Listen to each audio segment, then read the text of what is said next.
जय जगन्नाथ बंधुगण आज आम जानिबा 2024 मई मासर बिछा राशि मासिक राशिफल विषय।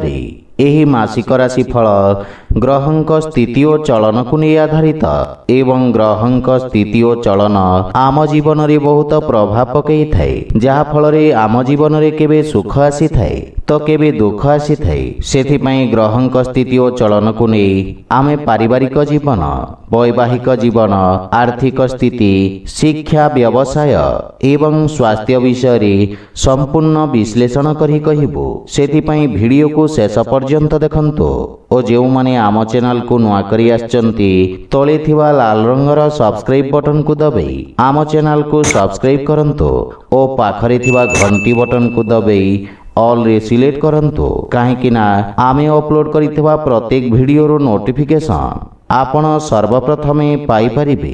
बंधुगण बिछा राशि व्यक्तिंक पई 2024 मई मासटी उत्तम अनुकूल रहिबा। आपण निज कार्य रे अधिक व्यस्त रहिबे, जहा फल रे परिवार सदस्यों को समय दे परिबे नहीं। क्यारियर तथा कार्य क्षेत्र दृष्टि मासटी उच्च नीचर स्थिति रहिबा। चाकरी क्षेत्र में जड़ित व्यक्ति को उत्तम परिणाम प्राप्ति हेबा। षष्ठ भाव रे दशम भावर स्वामी सूर्य उच्चस्थ अवस्था विराजित रहिबे, जहा फल रे आपण को उत्तम पदोन्नति प्राप्ति हेबा। सरकारी क्षेत्र में जड़ित व्यक्ति को उत्तम लाभ प्राप्तिर संभावना रही। यह व्यतीत षष्ठ भावर स्वामी मंगल राहु और बुधंक सहित पंचम भाव रे विराजित अछंती, जहा फल रे कार्यस्थल रे किछि उच्च नीच स्थितिर सामना करबाको पड़िबो। विरोधी और गुप्त शत्रु आपणक विरुद्ध रे षडयंत्र रचना करिबे, सेथिपई आपणको विशेष सावधान रहिबार आवश्यकता रही। व्यवसाय क्षेत्र जड़ित व्यक्तिंक पई मई मासटी उत्तम अनुकूल रहिबा। सप्तम भावर स्वामी शुक्र षष्ठ भाव रे विराजित होई व्यवसाय क्षेत्र रे पुंजी निवेश कराइबा। विदेश स्रोतरु मध्य व्यावसायिक लाभ प्राप्ति हेब। मासर उत्तरार्धरे शुक्र 19 मई को सप्तम भाव को गोचर करिबे, जहा फल रे व्यवसाय रे आहुरी प्रगति हेब एवं व्यावसायिक क्षेत्र रे प्रगति हेब। सेही परि आर्थिक स्थिति दृष्टि मासटी उत्तम सफलता प्रदान करिब। षष्ठ भाव रे उच्चस्थ सूर्य सरकारी क्षेत्र मध्य लाभ प्रदान करिबे, सेथि पई जे कोनोसी प्रकार अवसर को हाथ छड़ा करंतु नहीं। आयर नुआ नुआ मार्ग प्रशस्त हेबा सहित आपणक संचित धन रे वृद्धि घटिब। द्वितीय भावर स्वामी देवगुरु बृहस्पति सप्तम भाव रे विराजित रही आपणक एकादश, प्रथम और तृतीय भाव को दृष्टि रखिबे, जहा फल रे आपणको एक रु अधिक माध्यम धन प्राप्ति हेब। सरकारी क्षेत्र मध्य विशेष लाभ प्राप्ति हेब। सेही परि प्रेम और वैवाहिक जीवन दृष्टि मासटी आपणक पई सामान्य दुर्बल रहिब। राहु, मंगल और बुध भली ग्रह एका सहित आपणक पंचम भाव रे विराजमान रहिबे, जहा फल रे राहु मंगलंक अंगारक दोष प्रेम जीवन रे किछि समस्या उत्पन्न करिब।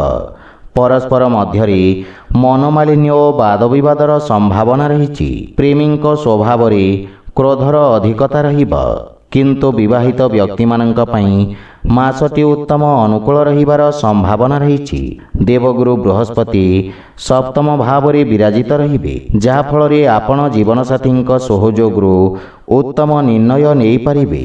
मासर प्रारंभ रे सप्तम भावर स्वामी शुक्र षष्ठ भाव रे सूर्यंक सहित विराजमान रहिबे, जहा फल रे जीवन साथीक सहित संबंध रे सामान्य अहंभाव देखिबाकू मिलिबो। किंतु 19 मई को शुक्र सप्तम भाव को गोचर करिबे, जहा फल रे वैवाहिक दाम्पत्य जीवन सुखमय रहिबो एवं परस्पर मध्य रे उत्तम सामंजस्य स्थापित हेब। सेही परि पारिवारिक जीवन दृष्टि मासटी सामान्य संघर्षपूर्ण रहिबो। आपण निज कार्य को नहीं अधिक चिंतित रहिबे, जहा फल रे परिवार को समय दे परिबे नहीं। किंतु भाई भौणी व्यवहार सहयोगात्मक रहिबो। भाई भौणी सहयोगरु ଆପଣ କୌଣସି ପ୍ରକାର ନୂଆ କାର୍ଯ୍ୟ ପ୍ରାରମ୍ଭ କରିପାରନ୍ତି। ଦ୍ୱିତୀୟ ଭାବର ସ୍ୱାମୀ ବୃହସ୍ପତି ସପ୍ତମ ଭାବରେ ବିରାଜିତ ଅଛନ୍ତି, ଯାହାଫଳରେ ଆପଣଙ୍କ ପାରିବାରିକ ବ୍ୟବସାୟରେ ବୃଦ୍ଧି ଘଟିବ। ପରିବାର ସଦସ୍ୟଙ୍କ ମଧ୍ୟରେ ଉତ୍ତମ ସାମଞ୍ଜସ୍ୟ ସ୍ଥାପିତ ହେବ। ସେହିପରି ସ୍ୱାସ୍ଥ୍ୟ ଦୃଷ୍ଟିରୁ ମାସଟି ଉଚ୍ଚନୀଚର ସ୍ଥିତି ରହିବ, କାହିଁକି ନା ପଞ୍ଚମ ଭାବରେ ରାହୁ ମଙ୍ଗଳଙ୍କ ଅଙ୍ଗାରକ ଦୋଷ ରହୁଛି, ଯାହାଫଳରେ ପେଟ ତଥା ରକ୍ତ ସମ୍ବନ୍ଧିତ ସମସ୍ୟା ଆପଣଙ୍କୁ ହଇରାଣ କରିବ। ସେଥିପାଇଁ ସ୍ୱାସ୍ଥ୍ୟାବସ୍ଥାର ବିଷୟ ଧ୍ୟାନ ରଖନ୍ତୁ।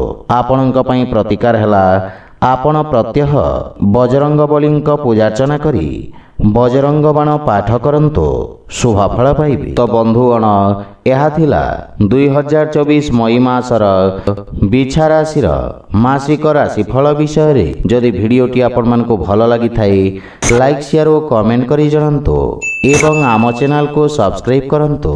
ଜୟ ଜଗନ୍ନାଥ।